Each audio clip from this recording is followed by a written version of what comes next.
Hello बच्चा party. Welcome to knowledge world. तो बच्चों, अभी तक हम क्लास 12th एनसीईआरटी से question number 1 to question number 2 कर चुके हैं। पीछे के वीडियोस में आपको सारे क्वेश्चंस के सॉल्यूशन मिलेंगे विथ कॉन्सेप्ट। मैं हर एक क्वेश्चन का कॉन्सेप्ट के साथ सॉल्यूशन बता रहा हूँ आपको, क्योंकि मुझे लगता है कि क्वेश्चन सॉल्व करने से ज़्यादा ज़रूरी है कि वो कैसे सॉल्व होगा, ये तरीका सीखना। देखो, फिजिक्स में बहुत ज़्यादा वेरिएशन जो अभी हमें एनसीईआरटी में मिलेगा ऐसा कुछ नहीं है। कुछ बहुत ज़्यादा वेरिएशन क्वेश्चंस में नहीं मिलेंगे। बस हमें कुछ स्पेसिफिक क्वेश्चंस के तरीका सीखना है कि हाँ, ये क्वेश्चन ऐसे सॉल्व करेंगे, तो फिर इसी कॉन्सेप्ट का यूज़ करके हम बाकी के न्यूमेरिकल्स, बाकी बुक्स के क्वेश्चंस सॉल्व करेंगे। तो आपके लिए क्या ज़रूरी है कि आप क्वेश्चंस का तरीका सीख लीजिए कि हाँ, इस तरीके से क्वेश्चन सॉल्व होगा। फिर इसी तरीके का यूज़ करके आप बाकी जगह के बाकी जो एग्ज़ाम्स होते हैं, JEE Main, JEE Advance, NEET, बाकी एग्ज़ाम से क्वेश्चन को आप सॉल्व आसानी से कर पाएंगे। लेकिन बेसिक तो एनसीईआरटी है, एनसीईआरटी के सारे क्वेश्चन सॉल्व करना ज़रूरी है। तो आज हम ये पार्ट 1 जो है इलेक्ट्रोस्टैटिक का, एनसीईआरटी में electric charges and electric field, वहाँ से क्वेश्चन नंबर 11 कर रहे हैं। क्वेश्चन है हमारा, a polythene piece rubbed with wool is found to have a negative charge of 3 into 10⁻⁻7 coulomb. एक पॉलीथीन पीस है, उसको ऊल के साथ जब रब किया गया है तो उस पर एक निगेटिव चार्ज आता है, और निगेटिव चार्ज कितना आता है? 3 इंटू 10⁻⁻7 कूलम। तो हमें बताना है, हमें क्या बताना है कि estimate the number of electrons transferred. जब पॉलीथीन पीस को उल के साथ रब किया गया है तो कितने नंबर ऑफ इलेक्ट्रॉन्स का ट्रांसफर हो रहा है, और कहाँ से कहाँ, फ्रॉम विच टू विच, और कहाँ से कहाँ ये ट्रांसफर हो रहा है। ये पार्ट ए है। और पार्ट बी में क्या है कि is there a transfer of mass from wool to polythene. क्या उल टू पॉलीथीन में ट्रांसफर ऑफ मास भी हो रहा है क्या? अगर इलेक्ट्रॉन का ट्रांसफर हो रहा है, क्योंकि यहाँ पे देखो पॉलीथीन पे निगेटिव चार्ज आ गया है, यानी कि इलेक्ट्रॉन का ट्रांसफर तो हुआ है। किसी भी ऑब्जेक्ट पे चार्ज तभी आता है जब इलेक्ट्रॉन का ट्रांसफर होता है। ये चीज़ हमें पहले से पता है। अगर नहीं पता है तो जान लो कि अगर कोई चार्ज अगर कोई ऑब्जेक्ट चार्ज्ड है तो उस पर जब हम रब करते हैं उस ऑब्जेक्ट को, यानी कि पहला ऑब्जेक्ट है और दूसरा ऑब्जेक्ट है, जब इन दोनों ऑब्जेक्ट को रब किया गया तभी जाके, अगर रबिंग के केस में ड्यू टू फ्रिक्शन हो रहा है तो रब करने के बाद ही ये चार्ज होगा, पहला दूसरा, यानी कि इलेक्ट्रॉन का ट्रांसफर होगा। बाकी अगर कंडक्शन या फिर इंडक्शन से हो तो वो अलग चीज़ है, लेकिन जब बात रबिंग की होती है तब ये होता है कि रब किए यानी कि इलेक्ट्रॉन्स का ट्रांसफर हुआ। तो सबसे पहले इलेक्ट्रॉन्स का ट्रांसफर कितना हुआ, पहला क्वेश्चन में हमें बताना है इलेक्ट्रॉन का ट्रांसफर कितना हुआ है। और दूसरा क्वेश्चन है कि ये अगर इलेक्ट्रॉन का ट्रांसफर हुआ है तो मास का कितना ट्रांसफर होगा, मास भी ट्रांसफर हुआ है कि नहीं, अगर हुआ है तो कितना हुआ है, ये हम बता सकते हैं। यहाँ पे तो खैर यही पूछा गया है कि मास ट्रांसफर हो रहा है कि नहीं हो रहा है, लेकिन हाँ, हम ये भी बता सकते हैं कि कितना मास ट्रांसफर हुआ है।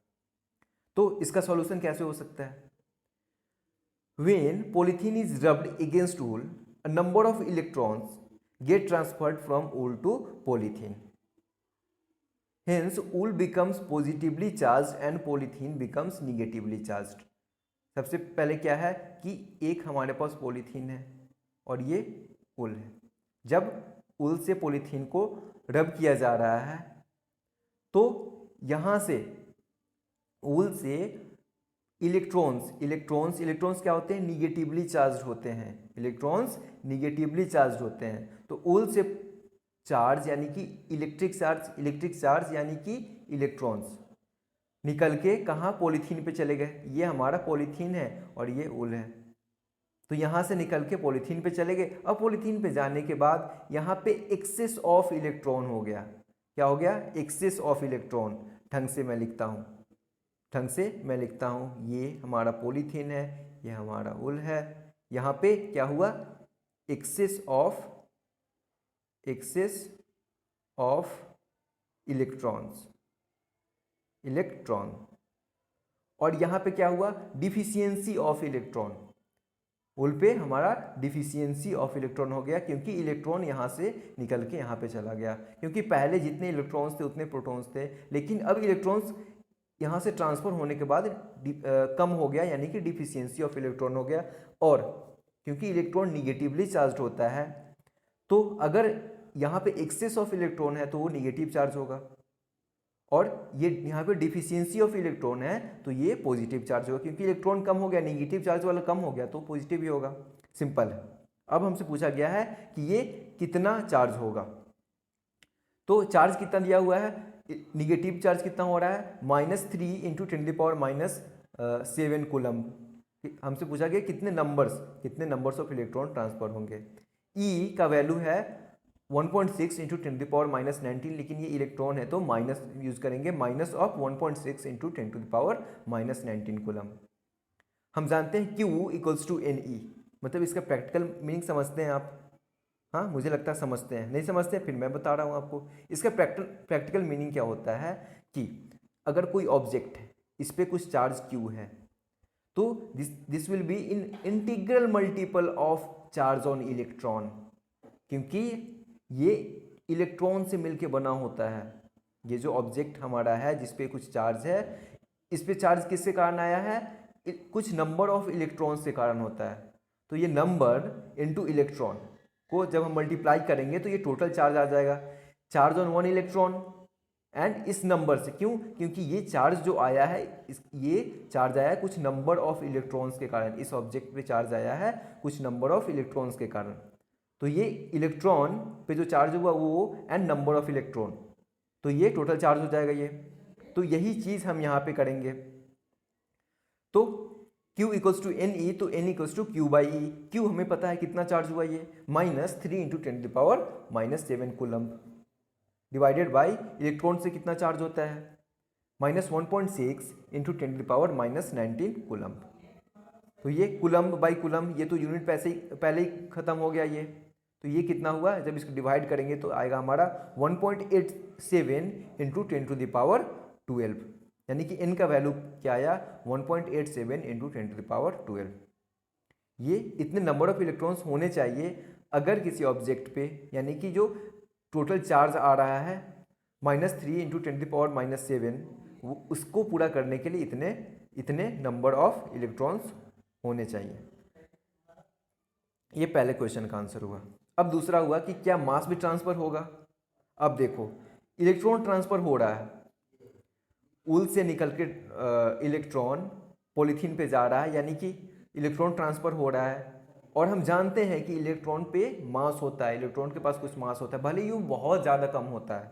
मैं क्या बोला, बहुत ज़्यादा कम, यानी कि इलेक्ट्रॉन पे मास होता है और वो बहुत ज़्यादा कम होता है। क्या होता है, 9.1 इंटू 10⁻⁻31 kg। ये क्या हुआ कि देख रहे हो आप, -31 kg। चलो ये तो मिट गया यहाँ पे, मैं फिर से आपको दिखाता हूँ। क्या है वो, -31 kg है, यानी कि बहुत ज़्यादा कम हो गया। तो इतना मास अगर निकल भी जाता है, अब देखो यहाँ पे कितने इलेक्ट्रॉन्स हैं, देखो फिर से, चलो मैं फिर से, नंबर ऑफ इलेक्ट्रॉन्स कितने हैं, 1.87 इंटू 10⁻12, और एक इलेक्ट्रॉन का मास है 9.1 इंटू 10⁻31 kg। जब इसे हम कैलकुलेट करेंगे तो फिर भी ये -31 kg है, फिर भी मास बहुत कम होगा, यानी कि मास का ट्रांसफर हो रहा है लेकिन बहुत कम हो रहा है, बहुत कम हुआ, इसलिए ये नेग्लिजिबल, ये हमें फील नहीं होगा, लेकिन मास का ट्रांसफर भी होता है। जब इलेक्ट्रॉन का ट्रांसफर हो रहा है तो उसमें इलेक्ट्रॉन के मास का जो ट्रांसफर होता है वो भी होगा, लेकिन बहुत कम होगा, इसलिए हमें फील नहीं होता। ओके, वो हम कैलकुलेट नहीं करते, फील नहीं होता है अलग चीज़ है, वो हम कैलकुलेट भी नहीं करते। ये था कॉन्सेप्ट हमारे फर्स्ट क्वेश्चन का, यानी कि क्वेश्चन नंबर 11 का। ओके, तो ऐसे बाकी क्वेश्चंस हमें सॉल्व करना। इसके बाद क्वेश्चन नंबर 12 है हमारा कि two insulated charge copper spheres A and B, two insulated charged copper spheres A and B have their centers separated by a distance of 50 cm. What is the mutual force of electrostatic repulsion if the charge on each is 6.5 into 10⁻⁻7 coulomb? Charge दिया हुआ है 6.5 into 10⁻⁻7 coulomb. The radii of A and B are negligible, यानी कि उनके बीच का distance हमें clearly दे दिया गया है कि 50 सेंटीमीटर है, बीच का डिस्टेंस 50 सेंटीमीटर है। ओके, तो यहाँ से इलेक्ट्रोस्टैटिक फोर्स का फॉर्मूला हम जानते हैं K Q1 Q2 by are square. तो दोनों पे चार्ज इक्वल है, 6.5 इंटू 10⁻⁻7। तो Q1 Q2 का वैल्यू हमें पता है, Q1 Q2 का वैल्यू पता है, ये वैल्यू आप पुट करेंगे और आंसर आपको फाइंड करेंगे और इसका आंसर आप कमेंट बॉक्स में कमेंट करेंगे। ठीक है, और दूसरा क्वेश्चन है कि what is the force of repulsion if each sphere is charge doubled. अगर यहाँ पे दोनों स्फीयर था सेंटीमीटर है, डिस्टेंस वही रखते हैं और स्फीयर को डबल चार्ज कर देते हैं। पहले क्या था 6.5 इंटू 10⁻⁻7 कूलम, अब क्या कर दिया गया है कि इसका दुगुना चार्ज कर दिया गया है, तब इस पे कितना इलेक्ट्रोस्टैटिक फोर्स होगा। तो इस क्वेश्चन का, क्योंकि ऐसे क्वेश्चंस मैं पहले कर चुका हूं, तो इस क्वेश्चन का आंसर आपको बताना है और जल्दी से इस क्वेश्चन का आंसर आप कमेंट कीजिए। ओके, और ये लेक्चर देखने के लिए थैंक यू।